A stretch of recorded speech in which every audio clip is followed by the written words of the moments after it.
not just a ritual but a journey. Please accept my humble obeisances. All glories to Srila Prabhupada and Guru Maharaj. I am Pooja from Sydney, and may I know who have joined today? Hare Krishna Mataji and Hare Krishna to all the devotees on this call. This is Geeta from Maryland, and happy Ekadashi to everyone. Thank you. Hare Krishna Mataji, Dandvat Pranam. All glories to Srila Prabhupada and Guru Maharaj. Thank you so much for joining, and happy Ekadashi to you too, Mataji, and to all the devotees. Hare Krishna, this is Vinod Maheshwari from Maryland. Hare Krishna Prabhuji, Dandvat Pranam. All glories to Srila Prabhupada and Guru Maharaj. Thank you so much for joining.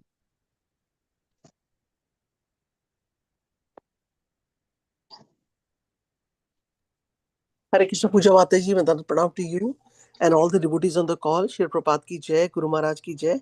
This is Rupini Padma Devidasi from Orlando, Florida. Sorry, Mataji, I think I forgot to this thing. It's okay, Mataji. I'm here. Thank you. Hare Krishna. Thank you so much, Mataji, for joining. Hare Krishna. Hare Krishna. Hare Krishna Mataji, this is Rita from Clarksville, Maryland, and Hare Krishna to all the devotees. Hare Krishna Mataji, Dandvat Pranam. All glories to Srila Prabhupada and Guru Maharaj. Thank you so much for joining. Hare Krishna Mataji, please accept my humble obeisances. All glories to Srila Prabhupada and Guru Maharaj. This is Nikunjara Sadas from Germantown, Maryland. Hare Krishna Prabhuji, Dandvat Pranam. All glories to Srila Prabhupada and Guru Maharaj. Thank you so much for joining. Yeah, Mataji, I started the recording. Yeah, I have just seen. Thank you, Prabhuji. Welcome, Mataji. Hare. Hare Krishna Puja Mataji and all the devotees and Vasaram, Prabhupada, Shri Guru Maharaj ki jai. This is Shyama Rasika Devdasi from Germantown, Maryland, and happy Ekadashi to everyone.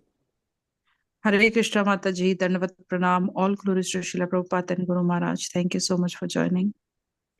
Also, we are traveling to Sadhu Sangha today, so maybe I will not be able to join for 3-4 days. So I'm going to miss you all of your association. Hare Krishna. Hare Krishna Mataji, we will also miss you. Is our speaker has joined? Ram Girdhari Prabhu, he is not joined yet, but he is able to join in a minute. Hare Krishna, Hare Krishna, Hare Ram, Ram, Ram, Hare Hare Krishna, Hare Krishna, Hare Hare, Ram, Ram. Let me message Prabhuji for him. He is from New Bombay, right? So sometimes he might be in traffic or like that. Yeah, Mataji, please contact him. Hare Krishna, Hare Krishna, Krishna Krishna, Hare Hare, Hare Krishna, Hare Krishna, Krishna Krishna, Hare Hare, Ram Ram, Ram Ram, Hare Hare. Hare Krishna, Hare Krishna, Krishna Krishna, Hare Hare, Hare Krishna, Krishna Hare Hare, Ram Ram, Hare Hare.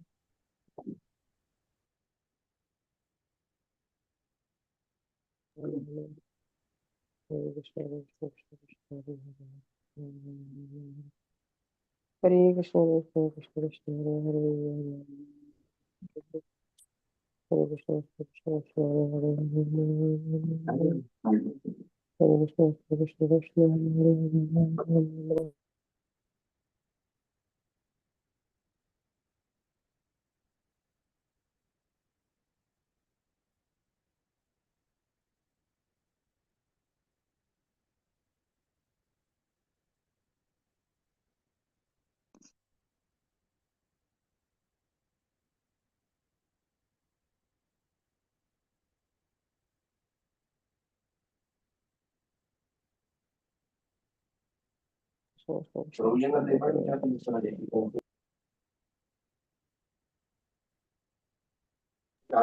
Hare Krishna, Krishna Krishna, Hare Hare, Ram Ram, Ram Ram.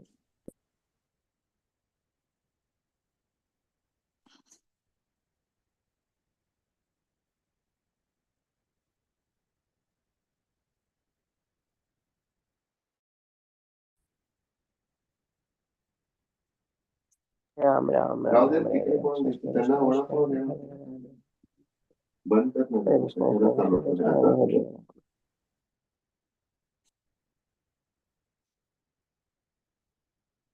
यार सही तरह ये पण कपड़े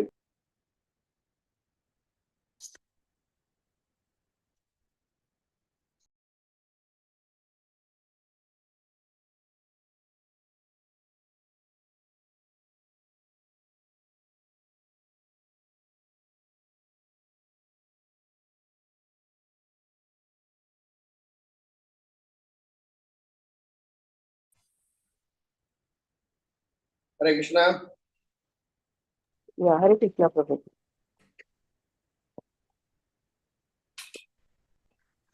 Hare I'm Krishna very devotees, sorry. Dandavat Pranam. All glories to Srila Prabhupada and Guru Maharaj. Today we are so fortunate to have His Grace Ram Giridhari Prabhuji from New Mumbai. And today Prabhuji is going to enlighten us on Srimad Bhagvatam, Canto 7, Chapter 15, verse 38 onwards. Hare Krishna Prabhuji, Dandavat Pranam. And whenever you're ready, please take over the call. Hare Krishna. Srila Prabhupada ki jai. Anant Koti Vaishnava Vrinda ki jai. Om Namo Bhagavate Vasudevaya. Om Namo Bhagavate Vasudevaya. Om Namo Bhagavate Vasudevaya. Narayanam Namaskrityam Naram Chaiva Narottamam Devim Saraswatim Vyasam Tato Jayamudiraye Nashtaprayeshu Abhadreshu Nityam Bhagavata Sevayam Bhagavati Uttamashloke Bhaktir Bhavati Naistiki. So we are reading from Srimad Bhagavatam, Canto 7, Chapter 15, text number 38. It's a very interesting chapter where the conversation between Narada Muni and Maharaj Yudhishthira on the instructions for civilized human beings. So we will read the shloka and translation and then we can discuss the context. So this is actually shloka 38 and 39 combined. So we will read them together. Grahastasya kriya tyago vratatyago vatorapi tapasvino grama sevam vikshorindriyalolatam ashrama pasada hiyete kalavashrama vidambhanam devamaya vimudam stan upekshetanukampayam. It is abominable for a person living in the Grahastha ashrama to give up the regulative principles. For a brahmachari to not follow the brahmachari vows while living under the care of the guru. For a vanaprastha to live in the village and engage in so-called social activities, or for a sannyasi to be addicted to sense gratification.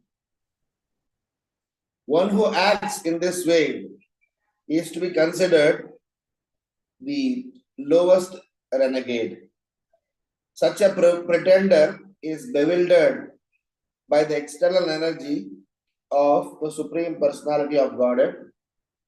One should either reject him from any position or, taking compassion upon him, teach him, if possible, to resume his original position. Purport. We have repeatedly stressed that human culture does not begin unless one takes to the principles of Varnashrama Dharma. Although Grihastha life is a concession for the enjoyment of sex, one cannot enjoy sex without following the rules and regulations of household life. Furthermore, as already instructed, a brahmachari must live under the care of the guru. Brahmachari gurukule vasandanto gurur hitam. If a brahmachari does not live under the care of the guru, if a vanaprastha engages in ordinary activities, or if a sannyasi is greedy and eats meat, eggs, and all kinds of nonsense for the satisfaction of his tongue, he is a cheater and should immediately be rejected as unimportant. Such persons should be shown compassion And if one has sufficient strength, one should teach them to stop them from following the wrong path in life. Otherwise, one should reject them and pay them no attention.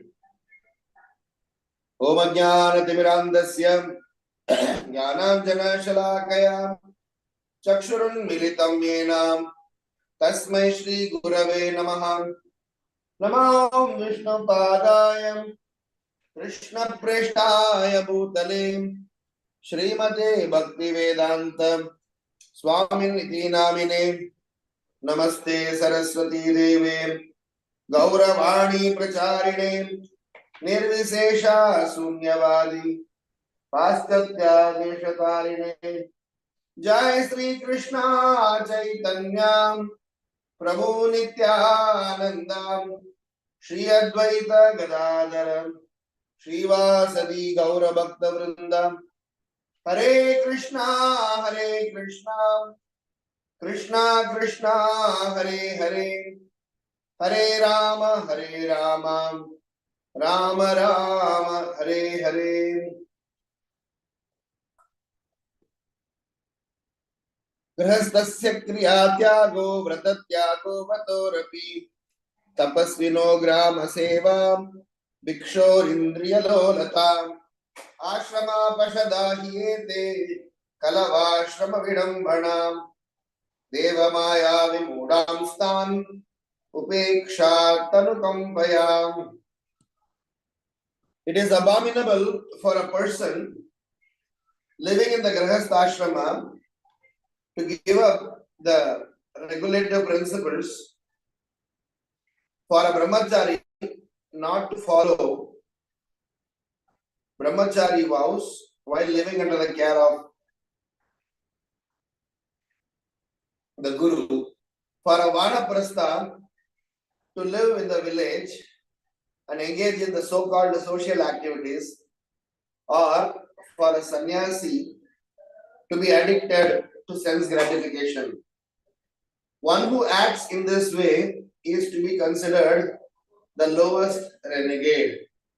Such a pretender is bewildered by the external energy of the Supreme Personality of Godhead, and one should either reject him from any position or taking compassion upon him, teach him, if possible, to resume his original position.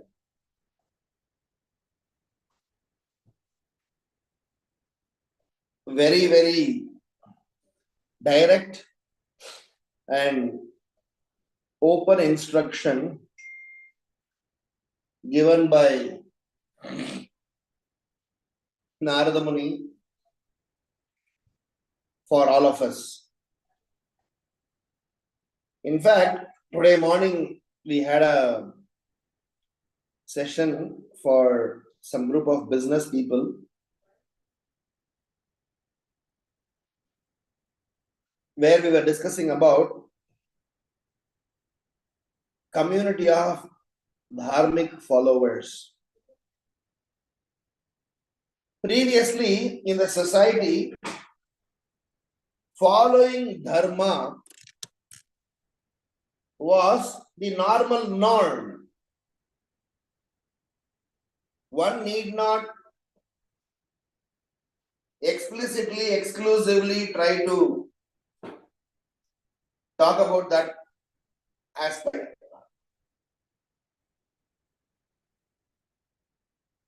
It is important that dharma is properly upheld. Dharmo rakshati rakshitaha. If you protect dharma, dharma will protect us. If you insult dharma,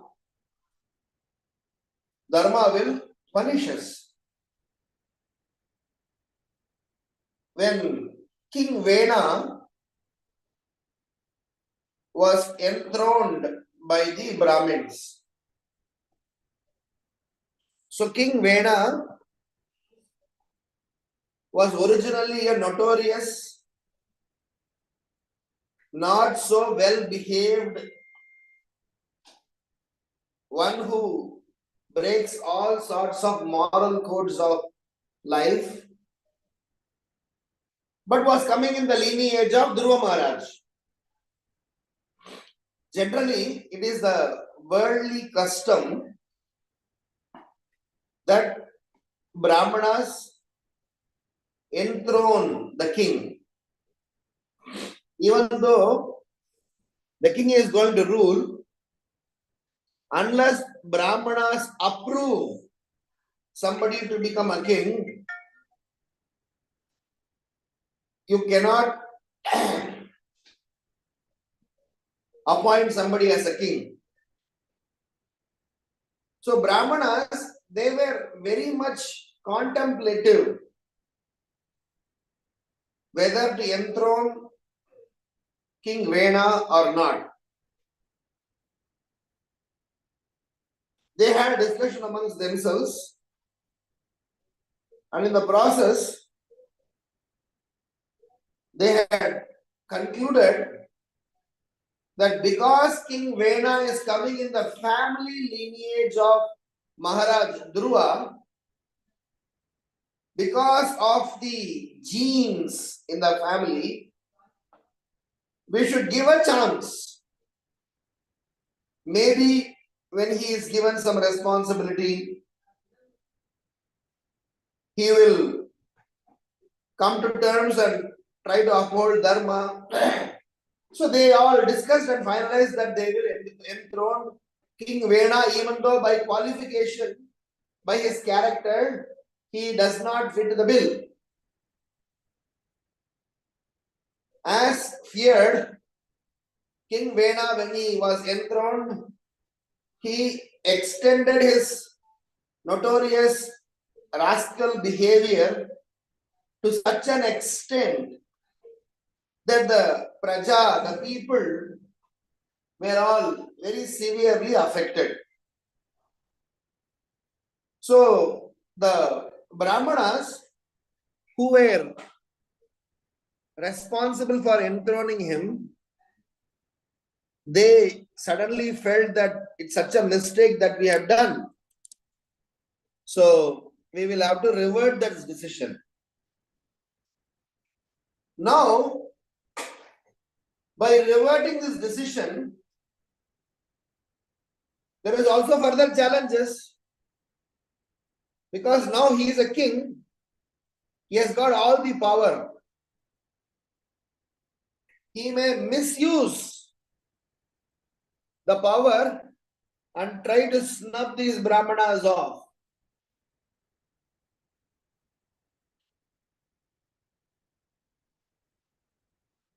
But then they have to find a solution. So what did these Brahmanas do? They actually killed by their Brahminical strength. Those days Brahmanas are so powerful that their mantra power, they don't need machine guns, they don't need weapons. Their mantra is enough to kill or to harm or to punish, to reward someone. So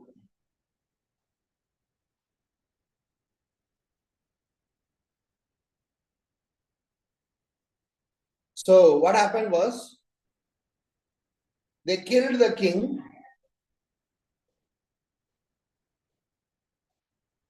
and eventually they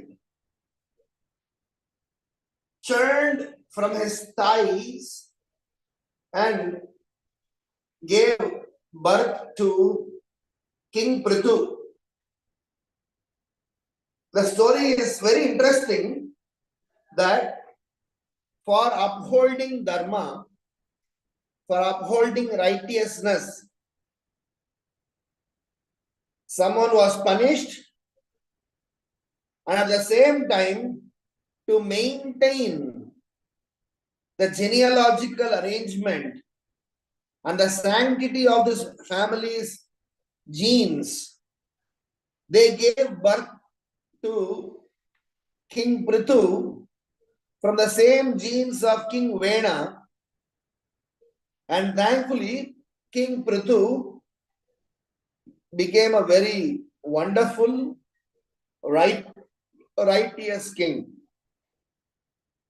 What happened when Raja Vena was ruling the kingdom?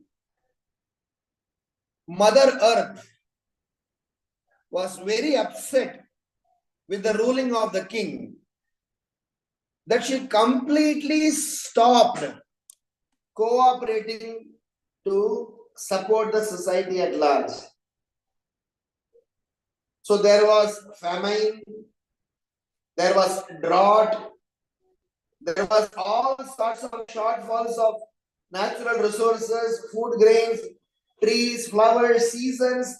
Everything went for a toss.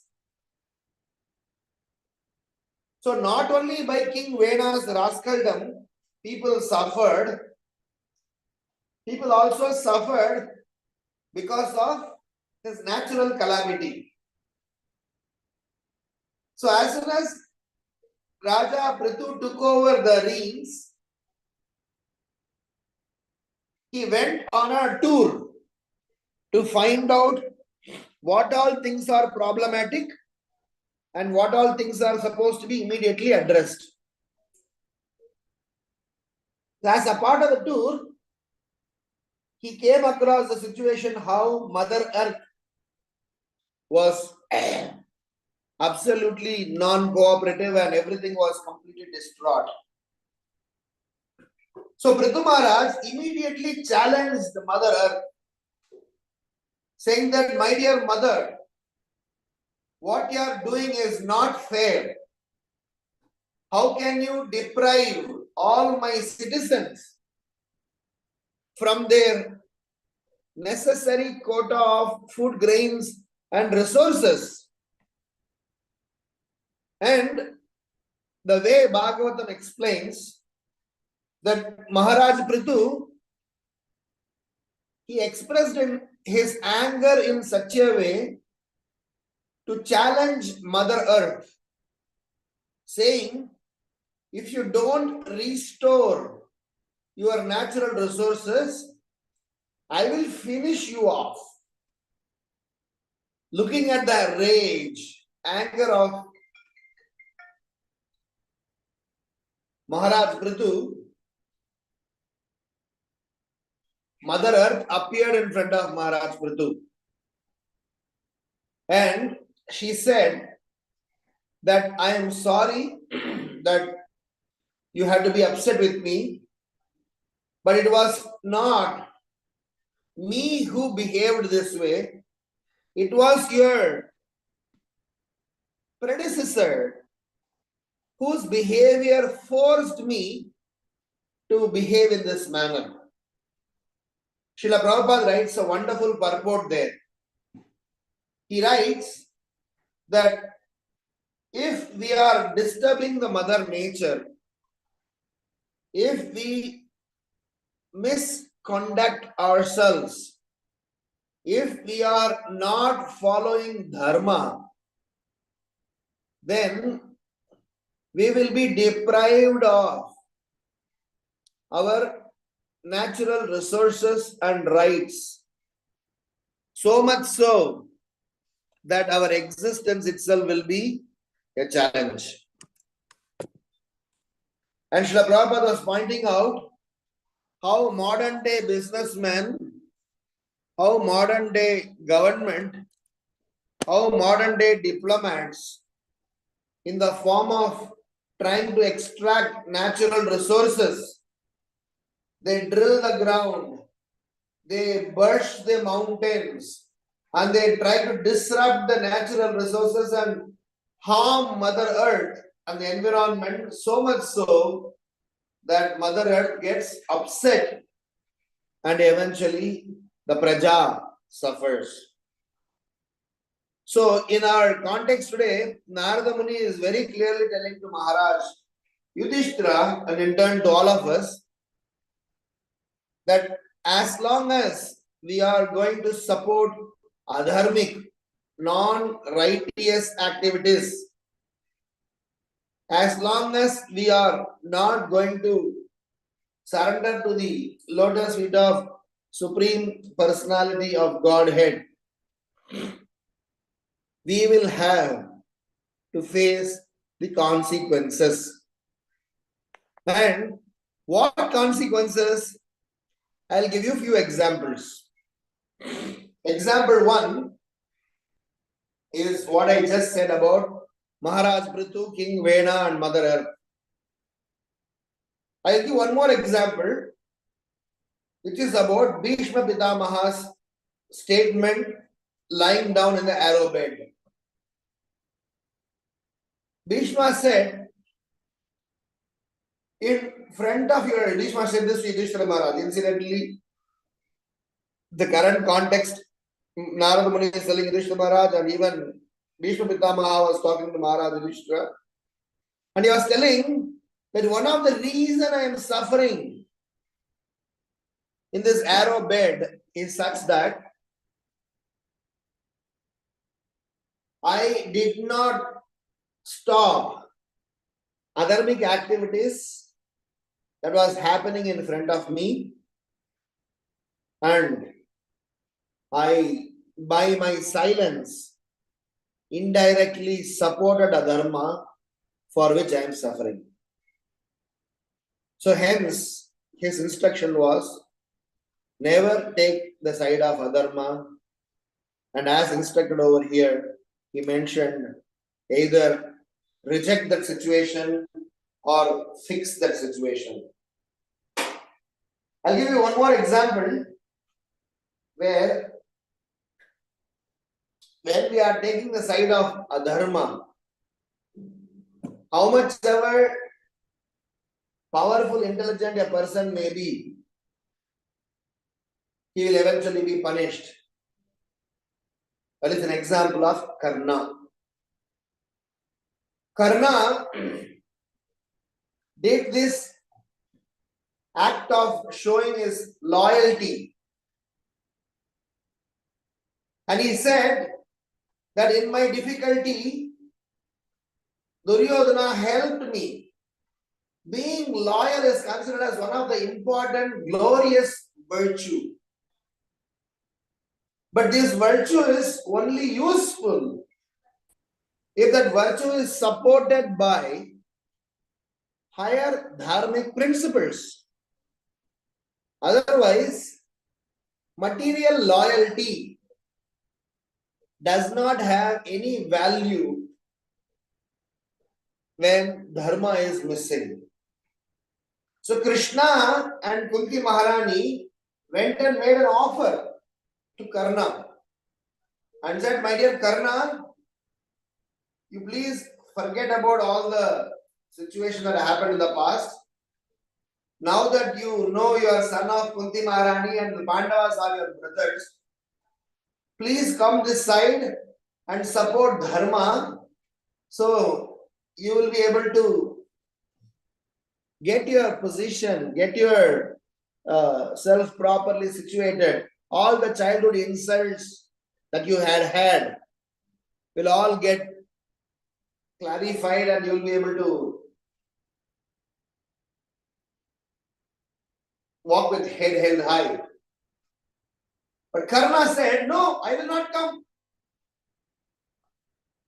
And whatever attachments he had towards that loyalty, of course, there are so many theories underlying this. Karna chose to fight for Duryodhana, and we all know what results that he had to face. In spite of him being equivalently powerful that of Arjuna, he had to face all the losses, and eventually he was killed in the battlefield. Now I'll give an opposite example. Vibhishana. Vibhishana, he was born of a demoniac family, but in spite of him being born in a demoniac family, he chose to lead a dharmic life. He opposed when adharma was happening. He said that, please, don't do this, my dear brother. Don't insult. Don't put yourself in trouble. Please give back Mother Sita. And Ravana wouldn't listen. Finally, what did Vibhishana do? Vibhishana left adharma and eventually came to Lord Ram, and we know the glorious position of King Vibhishana. Prahlad Maharaj was born in an Asura family. He had been cajoled by his father, saying that take anything under the roof you want. Everything belongs to us. Just only one thing you don't do, don't worship my enemy Narayana. So, my first reflection in this current context is, we as a practicing devotee should learn to do two things. Walk on the path of dharma, at least try to walk on the path of dharma. And number two is reject, raise our voice against adharma. If we are not going to do that, we will be implicated. This is my first reflection. The second reflection is something that we need to go deeper and understand. Because Narada is saying, such a person is a pretender, staying in a bona fide situation, but having a non-bona fide understanding and thought process. He is classifying such a person as a dokebaz, dhongi, pretender. And Bhaktisiddhanta Saraswati Maharaj and all our acharyas are dead against pretenders. One of the things that Krishna warned Arjuna at the time of the beginning of Mahabharata war, saying that, my dear Arjuna, make sure you don't become a pretender where people will accuse you, abuse you later. And that is not good to you, neither to the society. So our second reflection is that even if we are trying to become dharmic, even if we are trying to walk the path of righteousness and not yet reach the actual stage of righteousness, we will be, given some brownie points, rather than we try to pose ourselves as righteous, but in the heart of heart, trying to be the Kali Chela. So that situation is strongly condemned. And one of the nature of Kali, or one of the characteristics feature of Kali, is to force us to be pretenders. It is to make sure the whole world believe as devotees, whilst we are not. So we have to be watching very closely about our behavior and characteristics, and never fall in the trap of being a pretender. Pretender uses the weapon called hypocrisy. Hypocrisy means thinking, saying, doing one thing, whilst you are not actually that. And that is the primary tagline of this yuga, the age of quarrel and hypocrisy. If Kali wants to establish his agenda, he will constantly force, he will constantly behave in such a manner that we are behaving hypocritically. And I can say this with all honesty that most of our devotees who are trying to practice Krishna consciousness should be wary of this particular quality, because knowingly, unknowingly, consciously, unconsciously, we subscribe this quality to get our recognition from our community of devotees.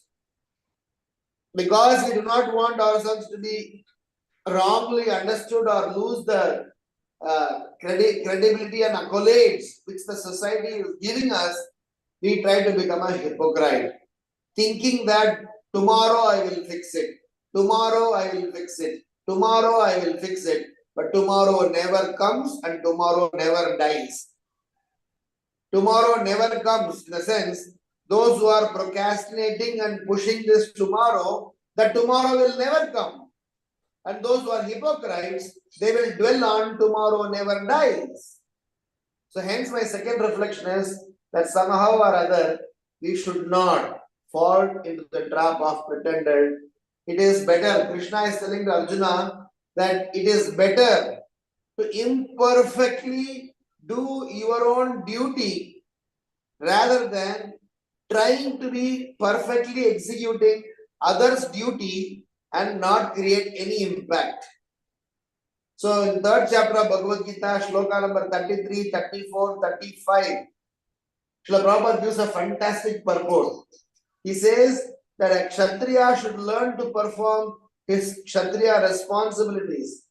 Like how Narada Muni is explaining here. A Grahastha should behave like a Grahastha. Otherwise, he is not only harming himself, he is harming his near and dear ones. So my second reflection is, we should not become pretender. We should never, fall into the trap of being pretender. The third and last reflection is that in the process of us being a practicing devotee, there is one fundamental concept that we all need to remember, the concept of consumerism versus being an employee. I will tell you what this concept is. Suppose, for example, I work in an organization. Say, for example, I work in an FMCG organization where food products are being produced. So if I do not understand my responsibility and I try to support the corruption, support the adulteration in the office, thinking that I am supposed to be a loyal employee, unfortunately, what is going to happen is my own mistake of being loyal in the wrong place will cost me very high, because I am an employee for 8-10 hours, but I am a consumer for 24 hours. The food that I adulterated, the corruption that I got involved, the product is coming to me, and which is causing me more damage than otherwise. So if each and every one of us think this, then I am consumer 24 hours. So the mistake that I am committing towards the society, I am going to consume them in some form or the other. Either directly it is going to affect upon me or indirectly. So if we realize this part, that I should not dig my own graveyard, because many people are very smart. They will do all the adulteration and they will say that I will buy it from a bona fide source. But the law of karma, the law of universal principles work in such a manner, what you sow, so shall you reap. Whatever seed that we would have sown in our life, that will only come upon us and try to devour us. So hence my third and last principle is that can we as a practicing devotee understand and accept this fact that I am supposed to be 24 hours consumer, 24 hours servant, 24 hours dharmic, 24 hours righteous, and my unrighteousness, my being rascal, will only come upon me and it will create trouble to me only rather than anybody else. And Bhakti Siddhanta Saraswati Maharaj tells a very wonderful story for this. This is a very famous story, you all would have heard it, but I will still repeat it. There was a small boy who was raised by his aunt. So, the small boy, when he used to go to the school, he was very naughty. So, every day when he comes from the school, he used to steal something from his classmates. An eraser, a pencil, a sharpener, or something or the other.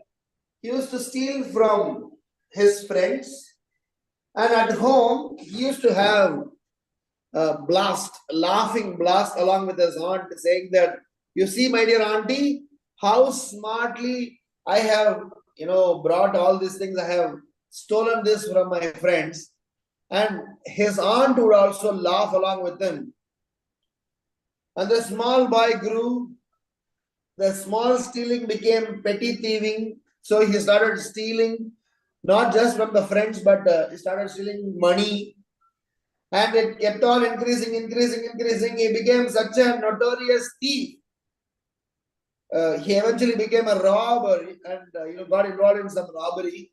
And eventually got arrested by the police and he was given a verdict to be hanged until death. So, the rule is when you are supposed to be executed, they ask for your last wish.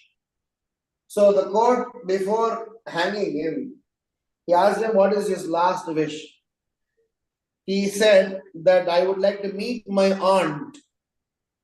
And the aunt was very emotional and she came thinking that the child that she brought up, he is showing so much of love. So when the aunt came, this guy told, my dear aunt, I want to tell something in your ears. Can you come close by? So the aunt got more emotional, more overwhelmed and said that, yeah, my dear son, I will come. And when she came close by, this man, by now this boy has become man, this man bit her ears so much so that he bit her ear off. So this lady was screaming in pain because this man has bit her ear off, and she was bleeding. And this lady said, why did you do this? You're going to die now. Why did you call me and why did you do this? So this man was telling that when I made the first mistake, when I made the first notorious act, if you would have corrected me, if you would have fixed me then and there, then probably I would have not become such a big thief, such a big, robber. So I would have not become such a big robber that I have to be, giving up my life. So because of your stupidity, I couldn't become the same guy. So Bhakti Siddhanta Saraswati Maharaj says that it is important to understand, I think Prabhupada says this story, it is important to understand that certain things have to be fixed at a very, very early stage. Otherwise, it will become like a huge liability to an extent that our own existence will be questioned and challenged. So hence the third reflection is for us to realize we are consumers of our own act is something that we need to realize. The mistake that you will do in one place is going to chase you with not just the principle, it will also chase you along with interest. Suit समेत हमारा पीछे करेगा, हमारा किया गया गलती. So the mistake that I do, along with interest, I have to pay. Along with this interest, I have to, face the consequences. So these are the three sets of realizations which are associated with this particular shloka, where Srila Prabhupada is trying to say that it is repeatedly being explained that human culture does not begin unless one takes to the principles of Varnashrama Dharma. We will not be even called as human. Dharmena hina pasubir naranam. So if you are going to give up dharma, if you are going to give up dharmic activities, or if you are going to pose yourself as a fake dharma, then we have a bigger problem. So it is important for us to realize that our life is centered around righteousness, and we all stick to that. If we don't stick to that, then we will be really suffering by our own mistakes. In 7th canto only, there is one place where different types of irreligious principles are explained by Sukadeva Goswami. This where he says that these 7 types of or 6 types of irreligious principles, irreligiosity, he is in the 15th chapter only, he is explaining that one need to learn that his act of not following righteousness, his act of not following the moral codes, his acts of not being following the rules and regulation. This is 7, 15, 12. You all would have studied this. Vidharma paradharmascha abhasa upadharmachala adharma shaka panchema dharmajno adharmavat tyajet. He says 5 types of irreligion, and one of them, it is about what we are just discussing, which is that I have a responsibility of a grihastha, but I behave like a sannyasi. I have a responsibility of a sannyasi, but I behave like a brahmachari or a grihastha. I have a responsibility of a brahmachari, but I will behave like a grihastha. So these are all considered as very irresponsible activity. So to conclude my point, we need to remember bona fide, recommended, and relevant actions are something that is expected of us. All bona fide acts are not recommended for us. All recommended are not relevant for us. So hence it is important that I walk the bona fide, recommended, and relevant process to stay put in the path of Dharma, and this is possible only when I am surrendering to the lotus feet of the pure devotee. All bona fide, I'll give an example. The medicines, all the medicines in the pharmacy are bona fide medicines. But we cannot go to the pharmacy and ask for any medicine for our cure. So it means all bona fide medicines are not recommended for us.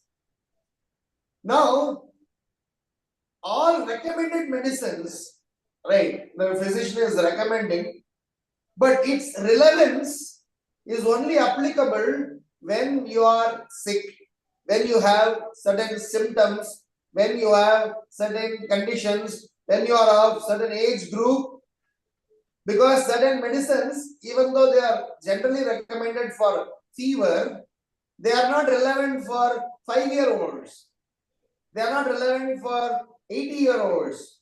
So, a direct physician's prescription, making sure that this is tailor-made for your situation, is very much important.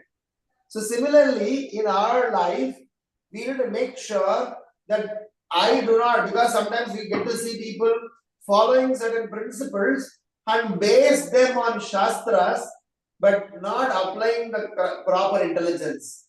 Because all the rules and regulations of a sannyasi is applicable to a sannyasi. If those rules are brought in by a grihastha, those becomes irrelevant and out of context. So from that perspective is what Narada Muni is saying, and these types of mistakes as practicing devotees we do many times. So hence these instructions are very important, very relevant, and very much needed for our practicing Krishna consciousness. So to summarize our learnings, so we started off by saying how it is important for us to walk in the path of Dharma, and if you don't walk in the path of Dharma, how Dharma will punish us. We gave several examples. We gave the example of King Vena, Maharaja Prutu. We also spoke about Bhishma Pitamaha, Karna, Vibhishana, Prahlad Maharaj. So we gave both sides of examples. Somebody born in a Asuric family but then chose to be righteous. Somebody born in a righteous circumstances but chose to be Asuric. And eventually our actions going to decide our trajectory. So we established that it is important for us to follow, walk in the path of righteousness. So our first principle was, at no point in time we will subscribe to adharma just because it is going to give us temporary win. Rather, our win can be delayed. Let us stay with the side of dharma only. And we gave reference to Bhagavad Gita, 3rd chapter Bhagavad Gita, where Krishna explains that even though if you are doing your own swadharma imperfectly, it is better than doing somebody else's dharma perfectly. So from that standpoint, each and every one of us to take shelter of a bona fide spiritual master, and under his or her guidance, we need to make sure that we practice devotional life in such a manner that we are walking on the path of dharma.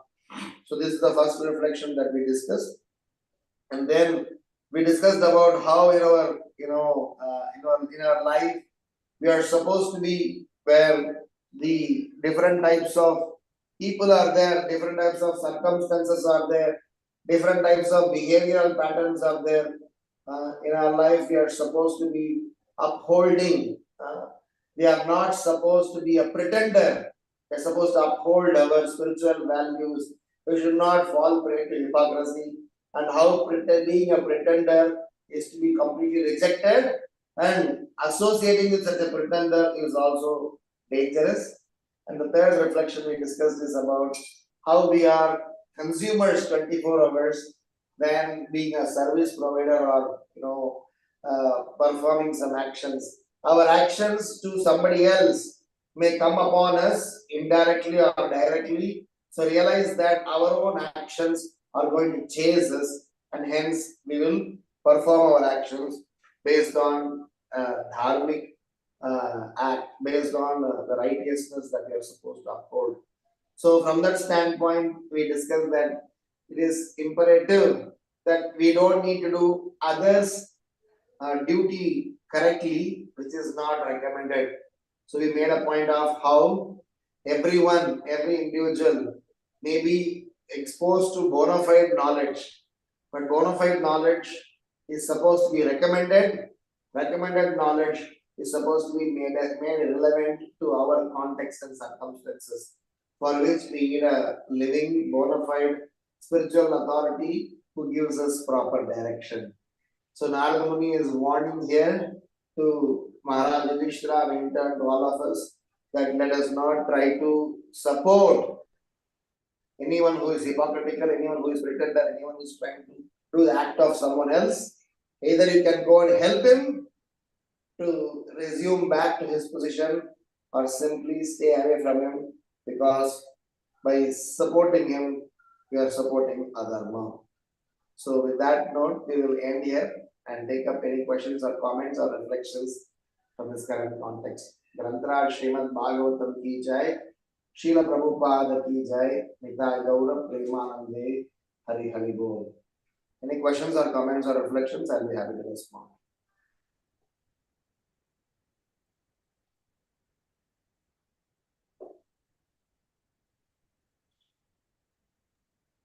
Hare Krishna Prabhu.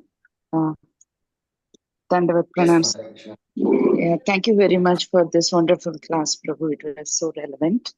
I was appreciating your example that you gave about the medicines, which very clearly, which very clearly demonstrates that we need to have a guru or a mentor who can guide us with our specific life situations.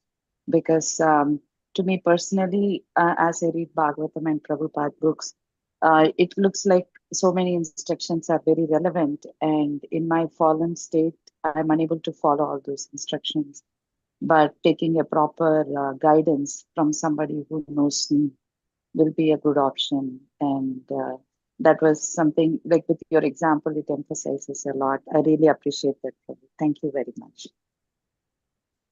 Thank you so much for your acknowledgement, Mataji. I think this is repeatedly to be discussed in many, many forums, because somehow I see sometimes amateurishly devotees try to apply and try to justify their application and eventually harm various relationships as a service of helping different grahastha families. I get to interact with so many couples and so many individuals where we get to see how they, each and every one of us, especially after hearing so many classes, we know how to justify our nonsense with a spiritual sense. So that it's a superlative nonsense. So it is like, I have my nonsense and I want to cover this up with some spiritual, jargons and spiritual subject matter, and create a further disturbance in the society. That is exactly what is being condemned over here. And why to speak of so many other people who are not even yet be in Krishna consciousness? I'm talking about all of us in Krishna consciousness. Let us be conscious of this fact that Kali will force us to misbehave, try to use spirituality for our nonsenses, and that is something that we should be careful about. Bhagavad Gita, Krishna gave so many instructions for so many different classes of people. So we need to choose what is our position, what is our constitutional nature, how I am supposed to function. So this is a message to all of those who starts to say that I will associate with Prabhupada just by Prabhupada's books, Prabhupada's tapes, and I don't need living association. I don't need I have my Gurudev's recording, I have his books. I will not physically associate with people because there are problems in the society. That is also wrong. Or trying to behave in a manner that I will use Krishna consciousness reason for materialistic reasoning is also wrong. So you are very correct in acknowledging the sense that it's not my example. It's an example that is being repeatedly told by several speakers to highlight this point that we have to be careful, consume what is bona fide for sure, recommended for sure, that which is relevant to our current context. And then only our magic of transformation will happen, otherwise something else will happen. Thank you for that note, Hare Krishna. Any other comments, questions, reflections?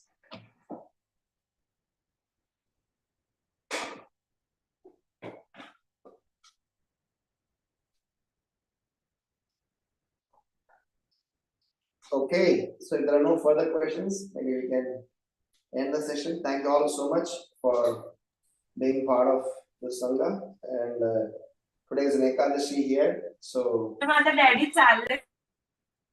Hare Krishna, and, Prabhuji. This is Geeta. I do have a question, Prabhuji. yeah, go ahead, Ma. Yeah, so Prabhuji, like you said that when we are witnessing a wrong, something, a dharma, and we must speak up or try to rectify it. I mean, many situations you do see wrong happening, but you're not in a position to either speak up or report about it. So what do you do? You can clarify your stand of not supporting you. If it is The idea asked, is right? that Many times it's nobody's asking you either. no, that's okay. But nobody need not ask you. But you have your own ethos. You have your own culture. You have your own.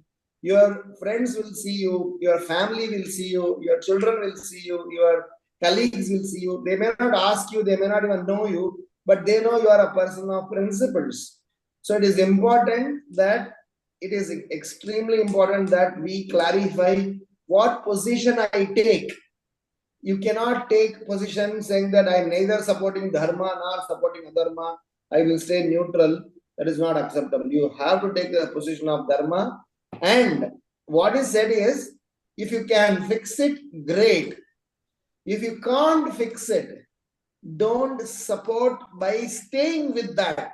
You give rejection. You reject it. I will not support it. I will not state my opinion. I will not, because I don't agree with this. You can say to that much. Because what happens is that I agree with you that there are many situations where we will not be able to. And one other place in Bhagavatam it is explained, if you can't do any of those things, leave that place.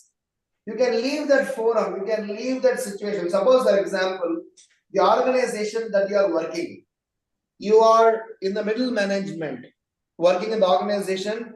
Every month you are regularly receiving your salaries, bonus, appraisals, everything is happening nicely.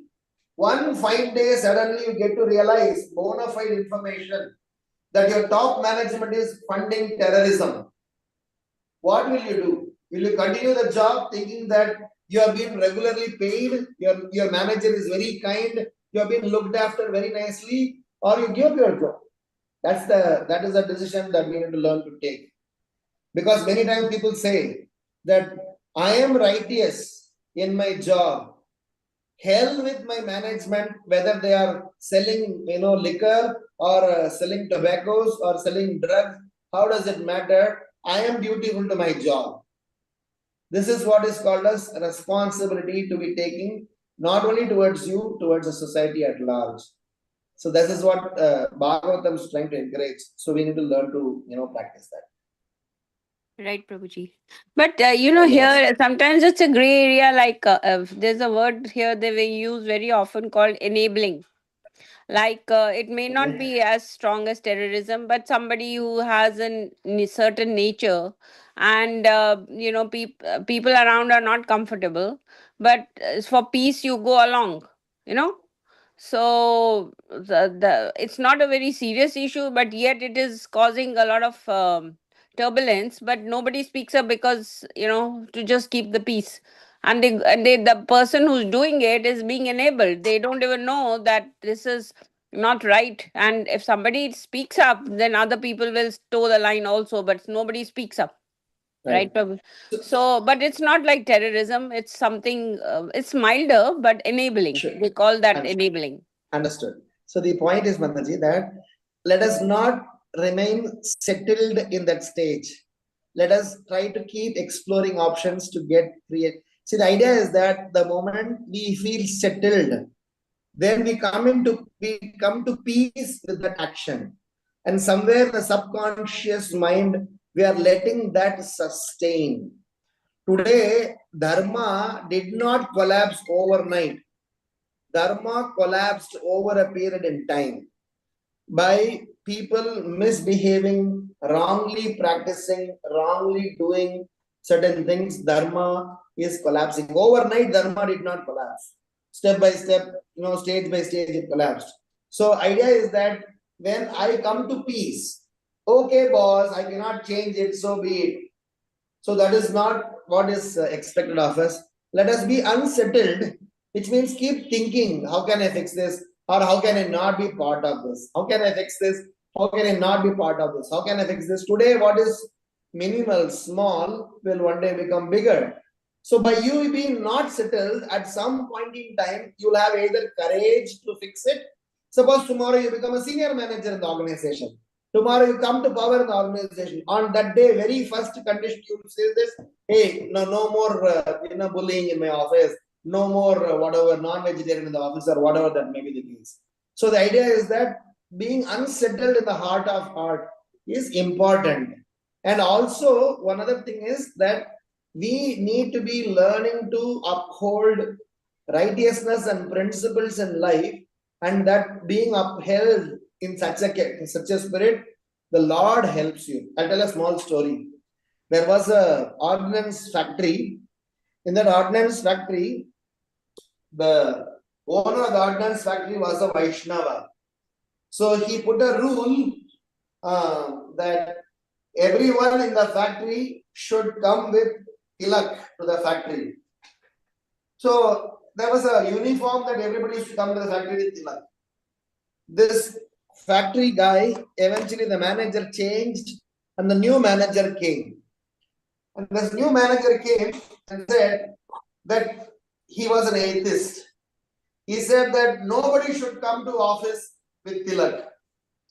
So everybody gave up their tilak and came to the office, but for one person. So this guy said that when I am making a rule of nobody should come to office with tilak, why did you come to office with tilak? So this guy said, sir, I am not wearing tilak or not wearing tilak for your order. I am wearing tilak because it is my faith. This is my way of life. And that's when everybody realized that I am not supposed to dance to some other tunes. If I follow my principles righteously, you will be allowed. So this atheist did not bother him for the rest of the life, and he let him wear his tilak. Many such situations we face. I know it is a gray area. I know it is not a black and white situation that I can answer and we fix it tomorrow. But at least let us remain unsettled. If we get settled, I guess that's a win for the other party. If you remain unsettled, several unsettled people will change. I'll tell you an interesting example. The women's liberation movement, where women's life being suppressed, women's life being, harassed, were a normal for several years. Somebody started raising their voice. It was never heard. Then second person joined, never heard. Two became 4, 16, and eventually there is now, look at the scenario, the life has changed. So I guess somebody has to begin, and maybe in your own lifetime, you may not see the result, but your beginning will definitely be useful and recognized if you are really determined about it. Am I making sense, Manoj? Yes, Prabhuji, very much. Thank you so much. Hare Hare Krishna. Krishna. Hare Hare Krishna. Krishna Prabhuji, Dandavat Pranam. Hare Krishna. This is Praveen Govinda Das. So Prabhuji, listening to all this, I have a question regarding the recent Supreme Court judgment in favor of ISKCON Bangalore, Yeah. and so much of hype and discussions that are going on between Amog Leela Prabhu and some representative from ISKCON Bangalore also. And looking at both the arguments, specifically because some of them, some arguments which were put forth by the representatives of Madhu Pandit Prabhuji seem to be valid. So as practicing devotees, how do we look into this, and how should we go forward? Because in my case personally, I feel ISKCON India, there is so much of Guruvad going on. People have become fanatic about promoting their own gurus and making, devotees and neophyte devotees to be taking shelter from their gurus. So much is going on in so many temples. that I'm disheartened. And when I see them and see the love and affection that everybody has, and everybody is Prabhupada disciple, and there is nothing like only one Guru, I feel I don't know how to accept this in my spiritual life going forward. Very trivial, very tough, and very important question, Prabhu. I am not sure if I will be able to completely satisfy you with your answer, but I'll tell you three things. Number one, with respect to these are all my personal views, and I am not representing anybody else's views. So I may be, questioned for my views also. I am ready to surrender and get corrected. But I just say what I want to say for this. With respect to Amoghleela Prabhu's comment and the altercations that are happening around it, personally, Amoghleela Prabhu could have avoided his way of trying to clarify the point. His intention was to, say how the ideologies propagated by the other parties are not bona fide, but it could have been said in a little gentle manner. So personally, I was also not very happy, because you are right does not give you an entitlement to articulate in a manner to be humiliating something in a very I personally felt that to that much he could have avoided. So this is my views, and I'm sure ISKCON India, ISKCON leaders, gurus may have their own views. I have my respects for Amoghleela Prabhu. He's a very great Vaishnava. His intention is, presentation is his idea behind coming forward to support ISKCON India is all very well taken. Just for that bit, when he had, mentioned something about Srila Prabhupada, as he thought he was trying to make a humor, but it was little just above the line. This is number one. Number two, with respect to the unity amongst Ritviks and disunity amongst ISKCON India as you perceive, Prabhuji, it is very limited information with which people draw conclusions. I'm not saying you have limited or unlimited information. I would say that ideology not being bona fide. I support the ideology of Srila Prabhupada's standard of initiation, in which is what is currently being followed by ISKCON India. I don't support Ritvik views. Again, this is my personal view, and because it is my personal view, I personally feel that this harmonious situation is not necessarily a reason why we should take the side of Ritvikism or support them. There are many things that may be good in the side of notorious people or people who are wrongdoing. But a wrong is not justified because of that. I'm not saying you are supporting, but I'm just saying sometimes it is, people take that view of being organized as a better arrangement than having chaos.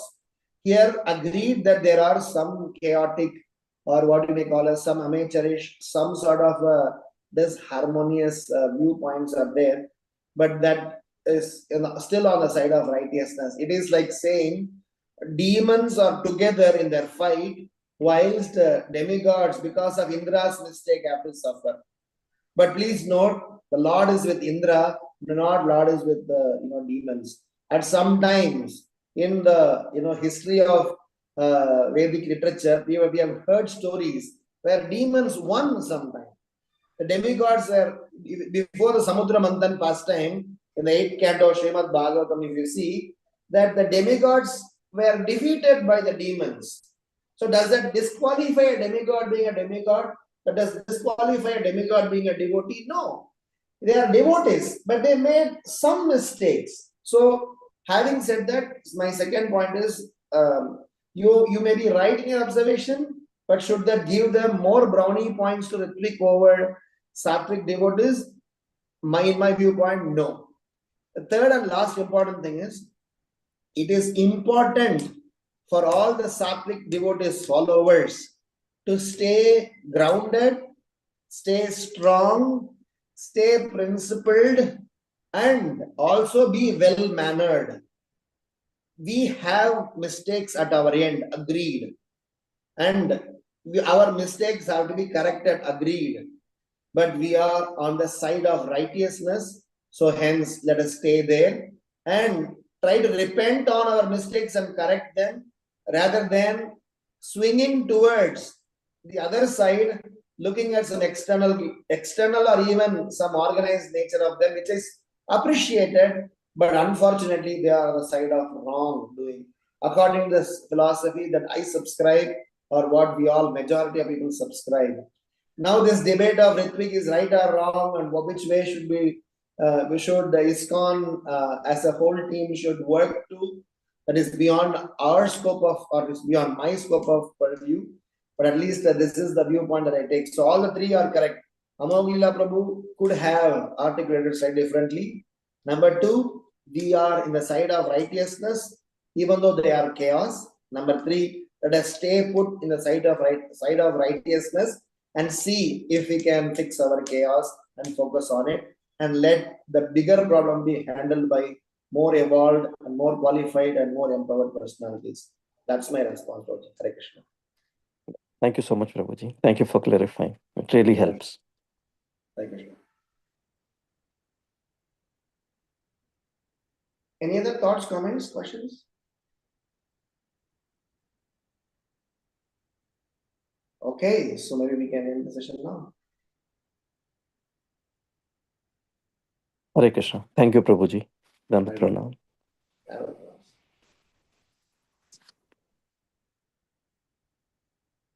So I think Shamarajika Mataji, shall we end the call? Yeah, we can end the call, Prabhuji. Yes, Prabhuji. Vansha kalpatarubhyascha kripa sindhubhyevacha patitanam pavanebhyo vaishnavebhyo namo namah. Srila Prabhupada ki jai. His Grace Ram Giridhari Prabhu ki jai. Ki Nitai jai. Gaur Premanande. Hari Hari Bol. Hari Hari Bol. Bhagvatam ki jai. Jai. Hare Krishna. Thank you, Prabhuji. Hari Bol. Hare Krishna, Vanchakalpataruvasya Kripa Sindhuveva cha Patitanam Pavanebhyo Vaishnavebhyo Namo Namah. अनंत कोटि वैष्णव की जय, नमाचार्य श्रीदास ठाकुर की जय, ग्रंथ राज श्रीमद् भागवतम की जय, श्री प्रभुपाद की जय, श्री राम गिरधारी प्रभु जी की जय. Thank you, Prabhu ji. Hare Krishna. Hare Krishna. Pranam. Thank you all. And Ragamanjiri Mataji joined first time, so let us welcome her in our traditional way by chanting 3 times Hari Bol. Hari Bol. Hari Bol. Hari Bol. Hari Bol. Welcome Ragamanjiri Mataji, and we'll have to have your association every day, hopefully. Hare Krishna. Hare Krishna. Hare Krishna. Thank you very much, Mataji, and thank you for all the association. Hare Krishna. Thank you. Hare Krishna. Dhanavad Pranam.